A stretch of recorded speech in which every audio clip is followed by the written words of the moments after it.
how's it going, everybody? Gabriel, Santiago here. This is a Speaking of Harmony podcast, episode 62. It's Christmas time, baby. It's Christmas time. I hope you guys are having a wonderful Christmas.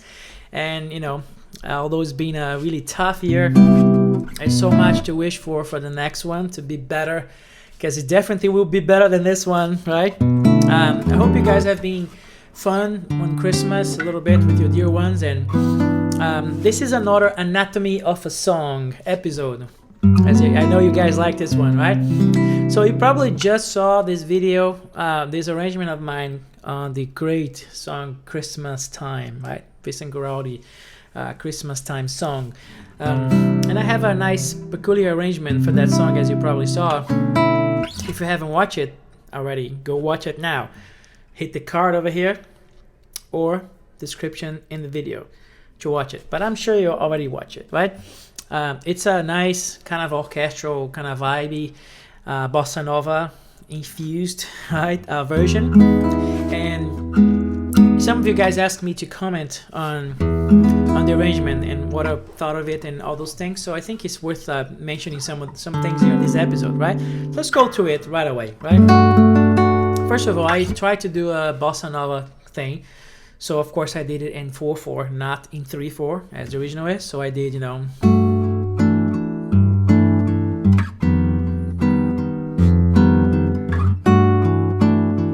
like this kind of thing, right?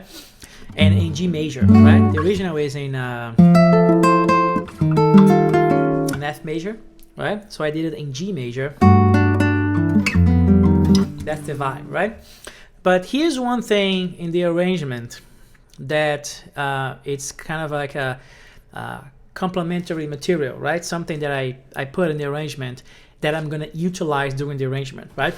So it's this line in the beginning that actually is the bass layer, right? So the beginning is like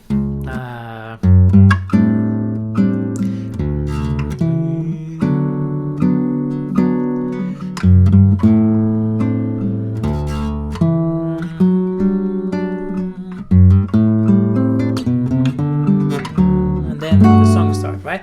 So that's this bass line,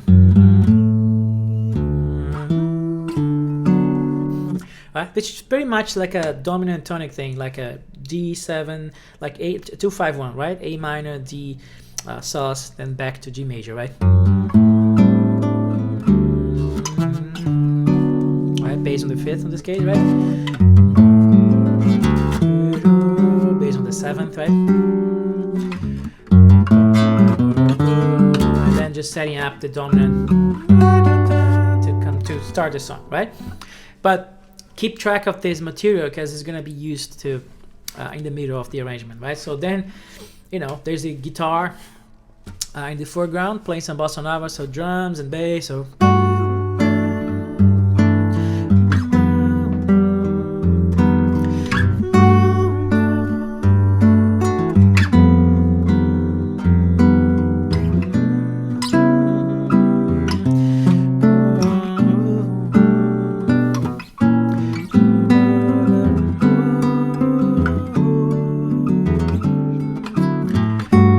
Playing electric, right, jazz guitar, and then there comes some strings, very low, kind of petty chords on this.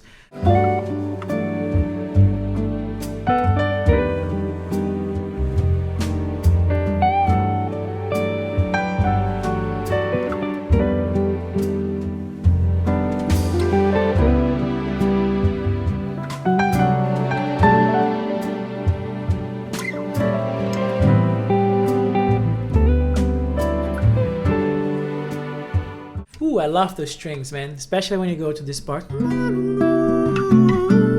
I did some cool like sweeps kind of thing, like with strings. It just gives this nice atmosphere. I love it. Then we modulate, right, how the song goes, right? I go to E flat, right? And then I did some, just some kind of answering on woodwinds. Right? I think some oboe does that here. Go clarinet. Something like that. Flute does this.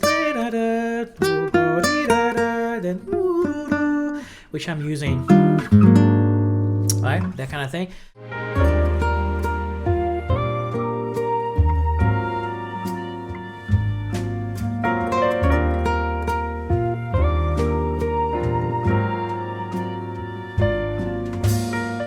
And then here I did some clarinet, some auto answer.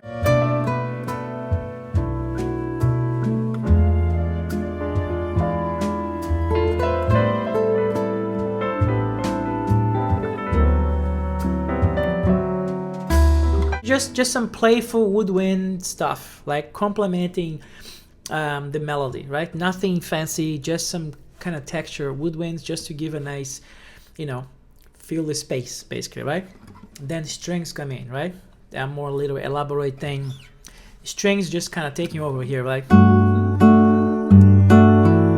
And then that's when the cool harmonic thing happens. So basically after the bridge, when we go back to the head, I changed the harmony, and I also had the audacity to change the melody a little bit as well. Sorry, Vince Guaraldi, sorry, but I had to do it. This alternate kind of path was just like buzzing in my head. I had to go there, which is like changing the melody slightly. I kind of got this whole different thing. So I did, instead of going, right, I did, and then I kept going down,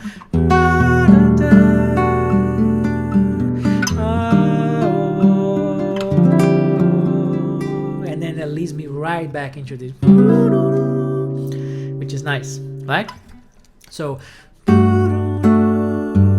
oh, and then strings, right? Doing that with the strings, nice strings, like.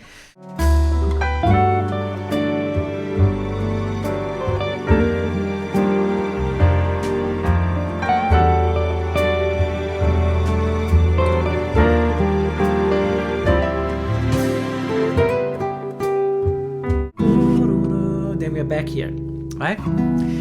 Another little melodic gesture thing that I put in as an answer for the melody was this, which the piano plays, and I'm doubling that with the jazz guitar as well. So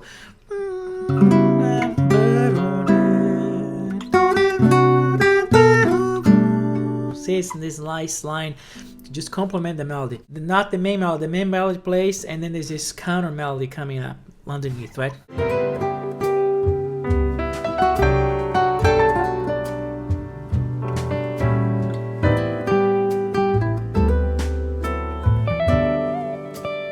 Then it comes the sort of the interlude part. That's when that material from the beginning comes in, like, right? And that's when things start to get a little more orchestral, right?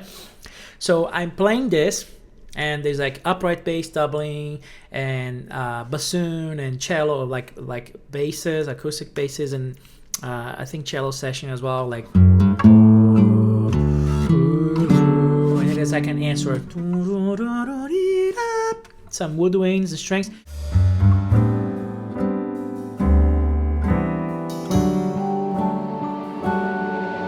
There's also strings with tremolo and crescendo. It's a nice effect, kind of creating this suspense, that has to be released at some point. So then it comes the last phrase, and that last phrase I'm using this same material to modulate again.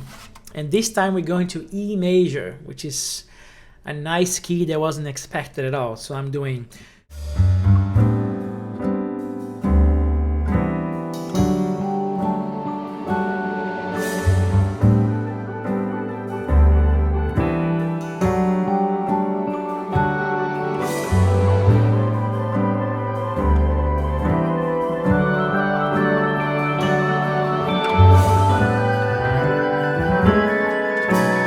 Again, see how that material from the intro is important?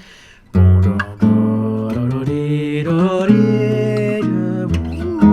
then we E major, right? So when that E major comes in, it's full-on orchestra, and the strings have the melody, right? In this case, cellos. I put all this cello section playing this,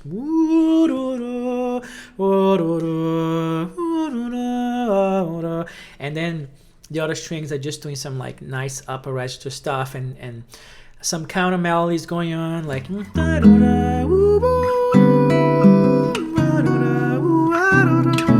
some like woodwinds and stuff, but basically strings and woodwinds playing that melody, and the cello plays the main melody, right? So this is the end of, so this is the modulation, and then going full on this transition, this sort of this interlude section, right? So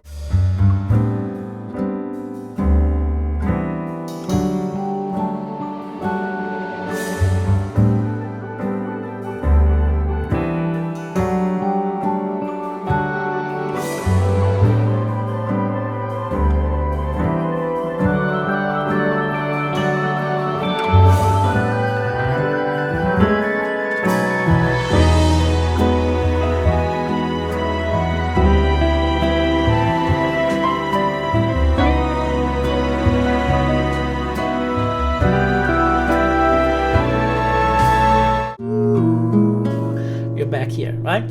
You see that I use that same like different harmony, right?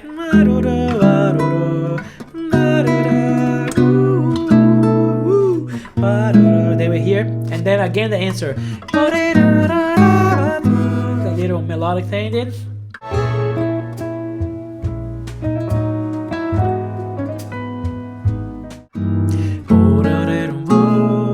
So we are in E major now, right? So what did I do?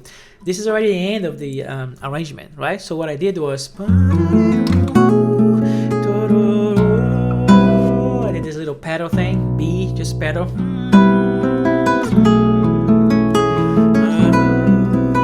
So I did this, you know, A minor over B, then, you know, B sus kind of thing.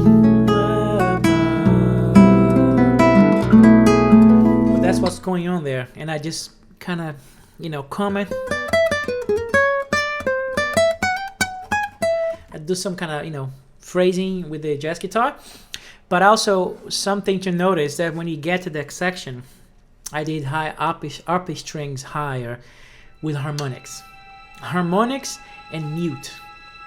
So muted strings, right? They put their mute on the strings, and I'm playing harmonics on the high notes, right? So they're doing this sort of, you know, when you hear, it's like.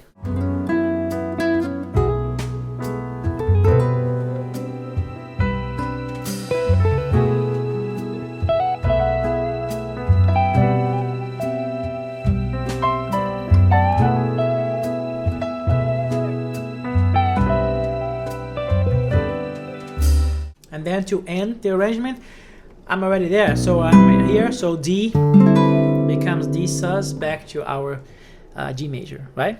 So what I did here was come up with another ending, another melody for the ending. And this is just a sequence of major chords, right? And I kept the melody going up, right?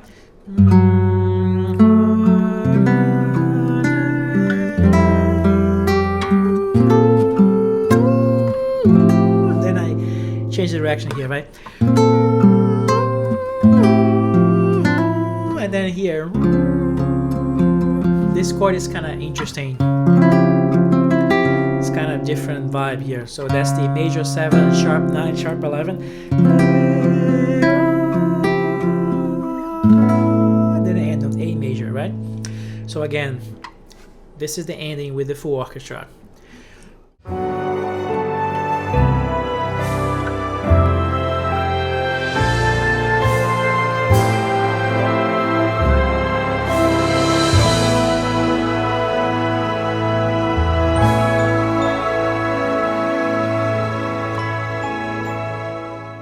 You see that I did sprinklings of the melody, right? Like, right? With some glockenspiel. It's a nice fine instrument for this kind of higher sprinkly kind of thing. It works really well. So that's the end of the arrangement. So basically you see that a structure of arrangement like that, we want to have a nice structure before I orchestrate, before I do anything, right? it's just the harmony just is nice. I found that different thing and created this sort of counter melodies to the main melody, right? This material, it was important. Also this right,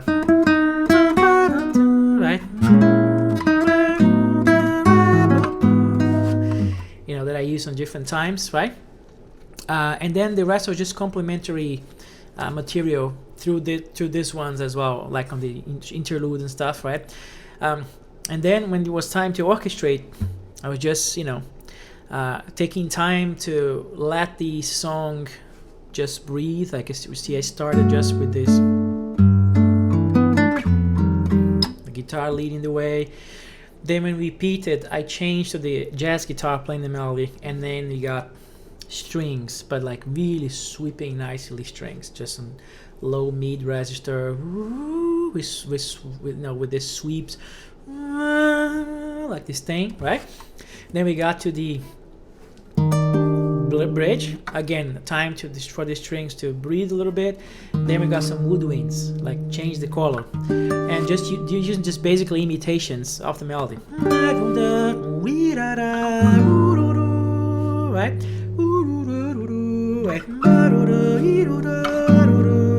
Right, this little imitation thing on the woodwinds, just to give some nice clear contrast from the strings, which is more like heavy and declamatory and stuff. So here we end in the bridge. I did some clarinets, very discreet, complementing the melody, commenting the melody. Now was the time to reinstate the melody with the jazz guitar. That's when the harmony changed. So for the harmony change, I wanted like some nice sweeping strings, and this time I wrote some parts, right, for the strings, so to really kind of shine and sort of elevate that melody that's being restated, right? Some string lines. This was more like line writing. Instead of the first one was more chordal, right? And more like harmonic. This one was more parts, right? Again, another complement. Then you got to the interlude. That's when the interlude stuff started to happen.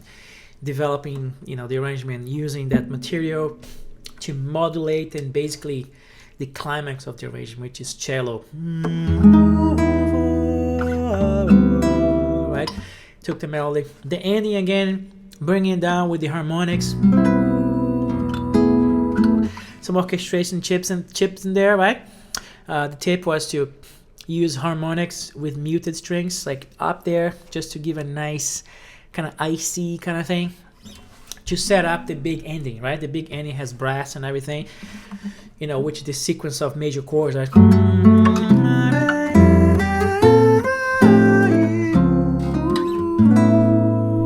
Right. Then again, Glockenspiel, just painting the high end, right? So those some of tips that you can think about when you're dealing with orchestra and stuff like that, because there's not really an orchestra arrangement, it's an orchestral kind of arrangement, right? The guitars are the main features in the arrangement, right? But you see that I had this, the beautiful, gorgeous melody already from Vince Guaraldi, and I was able to create some counter melodies to that, and then I used that to support the arrangement, right? That's why I think it's a cool sounding thing, especially because I found that different harmony there. I think it helps a lot. So this is pretty much the breakdown of the arrangement, right? If you really like this video, please subscribe to the channel so we can keep doing this, and I'll activate the little bell thing notification. This is all my social media stuff over here. And one more time, this is basically for my patrons, right? The patrons are sponsoring this video, so they already saw this video. They got access to the tracks that I use, all separate tracks and stuff, so they can put the arrangement together and see and listen to it differently. I urge you to join me on Patreon so you can have access to a more in-depth discussion on this, right? Because they have the files, they have everything.